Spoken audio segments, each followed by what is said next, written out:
정치 브로커로 불리는 명태균 씨로부터 여론조사 결과를 받아보고 후원자에게 비용을 대납한 혐의로 기소된 오세훈 서울시장 1심에서 시장직 상실형을 선고받았습니다.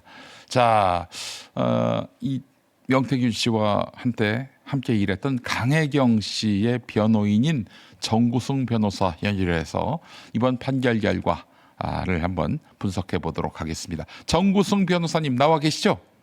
네, 정우승 변호사입니다. 네, 변호사님 어제 그 선고가 나왔는데 1심 선고가 나왔는데 전에 저희하고 연결하셨을 때는 좀 보수적으로 보셨잖아요. 네, 자, 변호사님? 지금까지 제가 뭐 예측을 할 때마다 예. 상식들 뒤엎는 예를 들어 우인성 판사의 불법 행위도 계약서 없으면 뭐 입증할 수 없다 뭐 이런 식의 논리가 나와서 좀 보수적으로 봤었는데요. 예. 다행히 이번에는 좀 상식적인 판결이 나온 것 같습니다. 그 보도 자료나 저희가 봤던 녹취 자료들을 보면 네. 사실은 제가 제일 가장 염려했던 오세훈과의 연결고리를 입증하는 자료들이 몇몇 있었는데요. 네네. 다행히 이번 재판부에서는 그런 증거까지 꼼꼼하게 보고 설시를 한 것으로 보입니다. 그러니까 과거 명태균에게 유리하게 나왔던 재판 결과들의 특징은 네. 증거 자료들을 일일이 뭐 얘기를 하지 않았던 점인데요.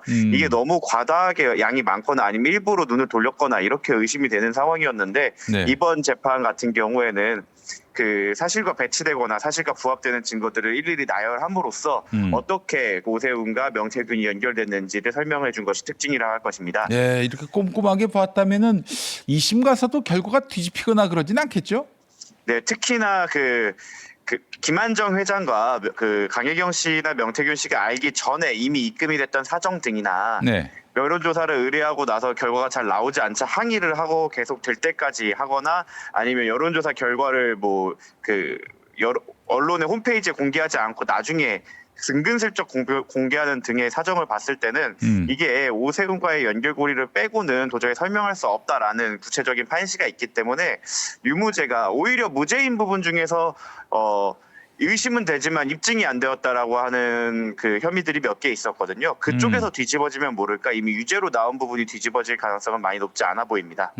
여기서 형량이 갑자기 뭐 100만 원 밑으로 떨어진다든지 그럴 가능성도 낮아 보여요. 지금 너무나 이 혐의가 위중해서 말입니다. 네, 오히려 이제 법조계 종론 같은 경우에는 네. 유무죄 판단이 갈릴 경우에는 이거는 뭐 100만 원과는 상관없이 예. 그것을 훨씬 상회하는 형량이 나올 거라고 했는데 1,000만 원의 벌금이 오히려 약하다라는 의견이 좀 더 많을 정도로 이 부분에 대해서는 뭐 100만 원 밑으로 떨어지는 걸 걱정할 상황은 아닌 것 같습니다. 아, 그래요.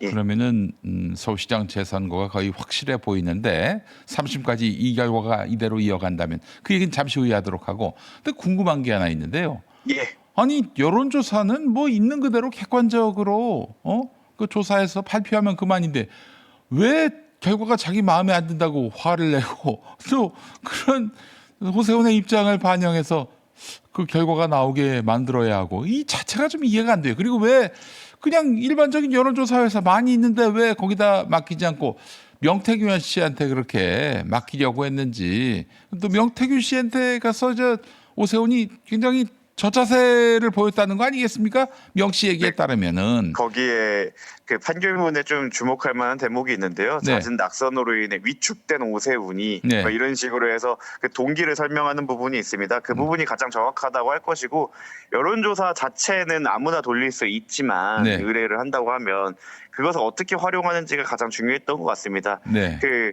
명태균 씨가 돌린 다음에 오세훈에게 불리하자 막 네. 십며칠 후에 은근슬쩍 그 자기네 홈페이지만 살짝 공개하고 많은 수법도 되게 좀 전형적인 수법인데요. 유리한 것만 공표를 하고 유리한 것만 신문지상에 싣는 겁니다. 그렇게 되는 경우에는 자기네가 이기고 있다라는 흐름을 이제 사람들에게 보여줄 수 있고 특히 명태균 씨가 자주 썼던 방법은 그런 이제 여심이가 관여하기 때문에 내용 컨텐츠를 건들 수 없는 공표 여론조사 사이사이에 비공표 여론조사를 많이 끼워넣는 방식을 다 자주 활용했었는데요. 네. 비공표 같은 경우에는 공표가 전제되지 않기 때문에 여심이가 보지 않아서 데이터를 만질 수가 있습니다. 네.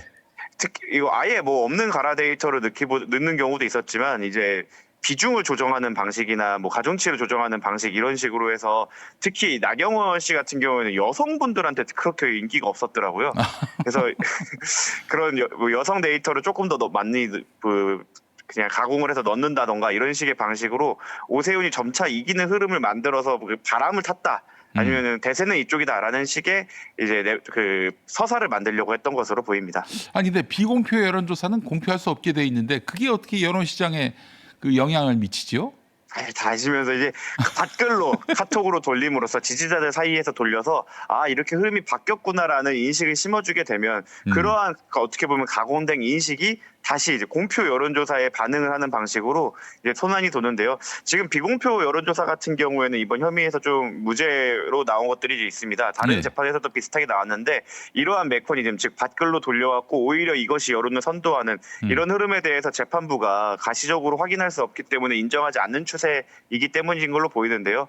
여기에 대해서는 특검이 이제는 쟁점이 조금 추스려진 만큼 거기에 집중해서 비공표 여론조사가 여론을 만드는 그런 메커니즘 같은 걸 설명을 하면 이 부분도 유죄를 받아낼 수 있지 않을까 예상해 봅니다. 앞으로 형량이 더 높아질 가능성이 많다 이렇게 보시는 네, 거네요. 거의 하방으로 보시면 될 것 같습니다. 알겠습니다.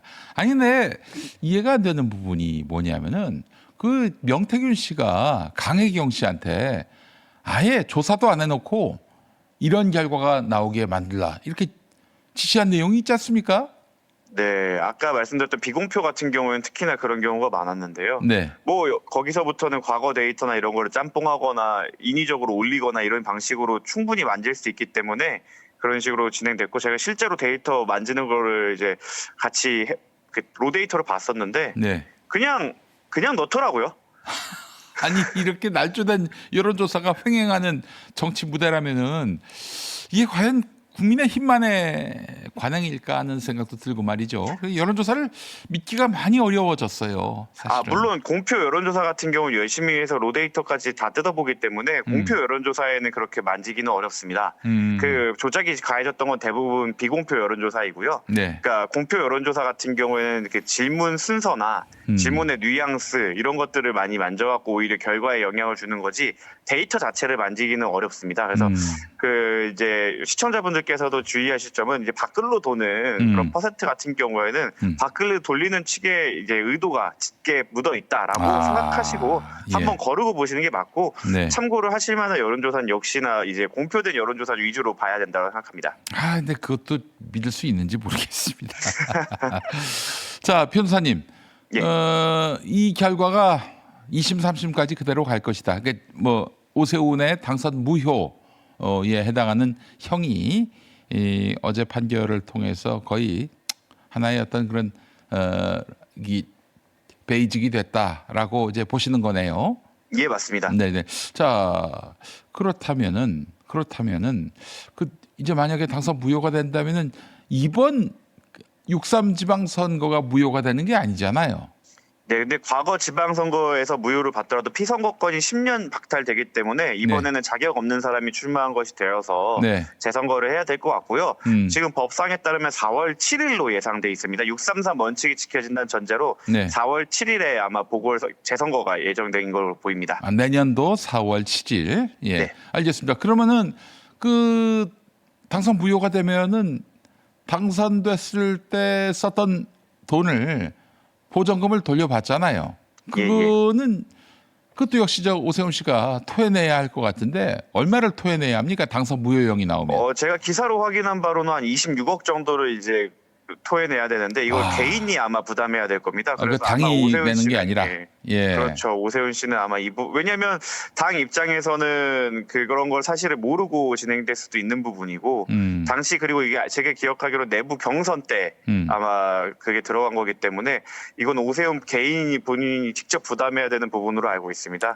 그래서 아마 이게 정치적으로 피선거권 박탈을 받게 돼서도 몰락을 하게 되겠지만 경제적으로도 꽤나 큰 타격이 있을 것으로 예상됩니다. 네, 오세훈의 재산이 어느 정도 되나 궁금하더라고요. 예. 찾아보면 나오겠습니다만은 72억이네요. 예. 예. 전국 광역 단체장 1위로 나왔고요. 그래도 26억은 뭐 큰 지출이죠. 그렇죠. 26억이면 거의 뭐 한 3분의 일이 날아가는 셈이 되는 건데 알겠습니다. 자, 서울시장 선거 내년 4월 7일에 있게 된다면은 글쎄요. 그 민주당이 어떤 후보를 내야 이길 수 있을까? 지금 보니까 이 민주당이 이긴 서울시장 선거가 거의 없어요. 박원순 이후로는 뭐 한 번도 그 승자를 낸 적이 없었고요. 그 이전에도 보면 고건, 그 전엔 조순 말고는 없었어요. 맞습니다. 지금 서울이 생각보다 보수적인 도시로 인구 구성이 돼 있고 부동산 가격이나 이런 것 때문에 민감해서 네. 사실은 쉽지 않은 선거가 될 거라고 예상됩니다. 사실 정원호 후보만 하더라도 민주당 색채가 조금 였다. 성동구청에서의 그 행정가적 이미지가 있다라고 해서 승리를 점쳤음에도 불구하고 이제 캠페인 과정에서 좀 과거 구민주당스러운 모습을 보이다 보니까 네. 석패를 했었는데요. 저는 지금 4월 7일 날 만약에 민주당 기존 후보군으로 나선다고 하면 저는 승리를 장담하기 쉽지 않다. 심지어 나경원이 나와도 승리를 장담하기 쉽지 않다라고 예상합니다. 아, 그래요. 그 신인규 변호사 아니 이석현 평론가가 말하기를 그냥 내란 때만 안 묻으면은 국민의힘 후보면 다 찍어줄 마음이 있다. 이런 얘기를 하더라고요. 다수 서울 시민 민심이. 특히나 지금 부동산 이슈가 굉장히 문제가 되고 있고 실제로 전월세 대란이나 부동산 가격이 오르고 있는 시점이기도 하고 또 주가가 지금 출렁출렁거리고 있어서 여기에 대한 민심도 안 좋은 편이고 또 지금 민주당이 전대에 휩싸여서 뭐 정쟁을 하고 있는 부분은 그게 4월 7일이면 해결되겠지만 이 보안수 사건에서 보인 약간 그 국민과 전선을 긋는 모습 등을 고려해 본다면은 저는 4월 7일도 낙관하기 쉽지 않다. 이래서 특별한 좀 민주당 색이 좀 덜 묻은 외부 후보를 데리고 오거나 아니면 민주당 자체가 중도와 아니면 무당층에게 어필할 수 있는 모습으로 한골탈퇴하지 않는 이상 4월 7일 낙관할 수 없다고 생각하고 지금 군침볼 흘리고 있는 민주당 후보로는 저는 택도 없다고 생각합니다. 아, 그래요. 강훈식 비서실장은 어떨까요? 이걸 여쭤보는 게 맞는지 모르겠습니다만. 네.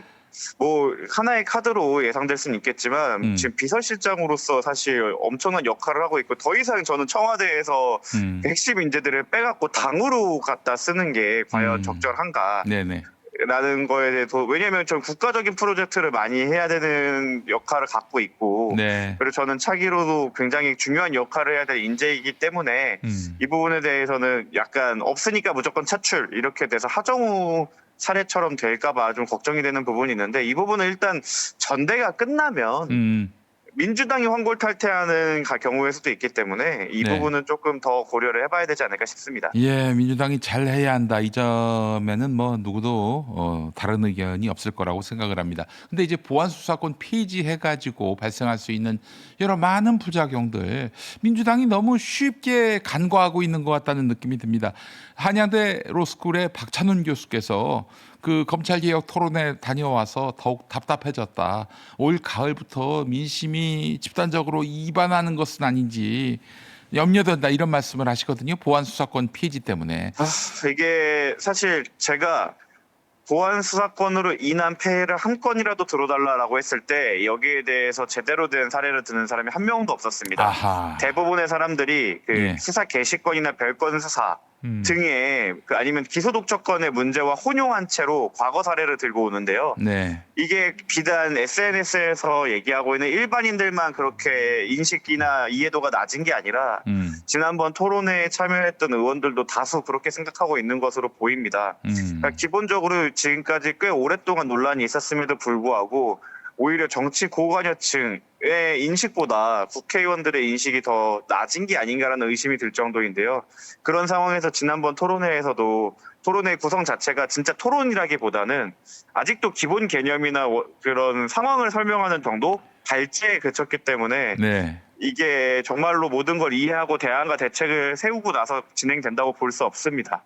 그래서 걱정이 되는 바고요. 실제로 저희가 뭐 저랑 김규현 변호사, 강수영 변호사, 문건일 변호사가 만든 의견서 같은 경우에는 오히려 실질적인 그 기소 독점의 폐해나 아니면은 이제 그 강경파들이 걱정하고 있는 보안 수사권을 악용하는 사례들 방법 등을 저희가 오히려 막는 대안들을 많이 제시했거든요. 근데 이런 대안들에 대해서 고민을 하고 새로운 토론을 이어가고 거기에 대한 반론을 제기하기보다는 아직도 별건 수사가 뭔지 이제 보안 수사가 뭔지 이렇게 얘기를 하는 걸음마 수준에서 대응이 나오면 아니 근데 그래도 검찰은 너무 나쁘잖아 이런 식으로 반론이 오가가는 정도의 수준이라 걱정이 많고 이렇게 진행이 된다면은 이게 불날 거는 뻔한 상황이거든요. 그래서 이게 당 내에서 만약에 컨트롤이 안 된다면 이건 행정부 차원에서 이 입법을 어떻게 해결할지에 대해서도 좀 고민이 필요한 시점이라 생각되고 저는 개인적으로는 법조인 자격을 갖고 있는 사람들 중에 이번 네. 법안에 찬성한 사람들은 정말 알고 찬성을 한 거기 때문에 역사의 평가를 좀 받아야 된다고 생각합니다. 이름을 분명히 새겨 놓아야 해요. 이 법이 통과됨에 있어서 큰 역할을 맞습니다. 했던 법조인들.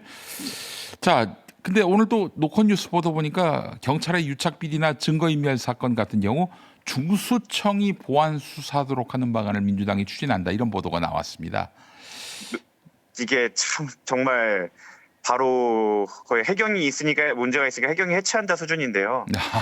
중수청이 과도하게 모든 수사권을 독점하는 것이 문제이기 때문에 중수청의 수사 범위를 엄격하게 6대 범죄로 제한해 놓지 않았습니까? 네네. 근데 이제 보안 수사로 모든 수사를 다 열 수 있게 해놓는다고 하면 중수청의 수사 범위가 계속 늘어나는 게 되는 거고, 뭐 김필성 변호사님인가가 새로운 보안 수사를 할 수 있는 청을 만들자고 하는데 이거야말로 실무나 이런 거 실무 예산 현실을 생각하지 않고 그냥 책상 위에서 생각을 하는 건데요. 그럴 예. 거면은 그 보안수사청을 만들고 보안수사를 보완하는 보안수사청도 만들고 보안수사청도 만들면 되는 거 아니겠습니까? 현실적으로 경찰을 컨트롤하기 위해 만들어진 기관이 검찰이고 검찰이 직접 수사로 인해서 문제가 됐던 부분에 대해서 안전장치를 뭐 다각도로 채우고 오히려 기소 독점에 대해서 제한을 가하는 게 정석임에도 불구하고 지금 그 수사라는 레토릭에 빠져갖고 이 체계를 망치고 있음에 대해 개탄할 수밖에 없는 상황입니다. 저 보안 수사를 검찰에 맡길 수 없으니 별도의 보안 수사 기구를 만들자. 야, 이게 참. 아니 검찰이 미운 건 알겠는데 어느 정도라야지 이건 참. 검찰을 없애죠 그러면. 없애는군요. 없애면은 뭐 그냥 아예 그냥 검사들 다 잘라버리죠 뭐. 실제로 과격한 의원들 중에서 뭐 검사 전원에게 사직서를 받아야 된다 이런 얘기를 하시는데 네. 이게 역사 공부를 좀 덜 하신 것 같은 게 거의 70년대 80년대에 검찰의 기능을 강화하게 된 이유를 조금 고민을 해보셔야 된다라고 생각을 하고 이제 지역과 유착된 그리고 정권과 유착될 가능성이 더 높은 경찰의 폐해가 분명히 눈앞에 있고 이거에 지금 개선을 앞장서고 있는 사람들이 다 경찰대 출신 분들이거든요. 지금 법조인들이야 사법연수원으로 묶였던 걸 노무현 대통령이 어떻게 보면 로스쿨 제도로 혁파를 해서 하나의 카르텔을 만들기 쉽지 않은 구조를 만들어놨는데 네. 경찰 같은 경우에는 그 간부들이 다 경간부 출신이지 않습니까? 네. 그분들이 주축을 이루고 있는 경찰대 카르텔에 대해서도 분명히 역풍을 맞을 시점이 있을 거고 거기에 앞장선 경찰대 출신의 변호사들 에게 속아 넘어갔거나 그들과 야합한 정치인들은 분명히 역사적 평가를 받아야 된다 생각합니다. 네, 알겠습니다. 정구승 변호사님 오늘 아침 인터뷰 감사합니다. 네, 감사합니다. 네, 정구승 변호사님과 함께했습니다.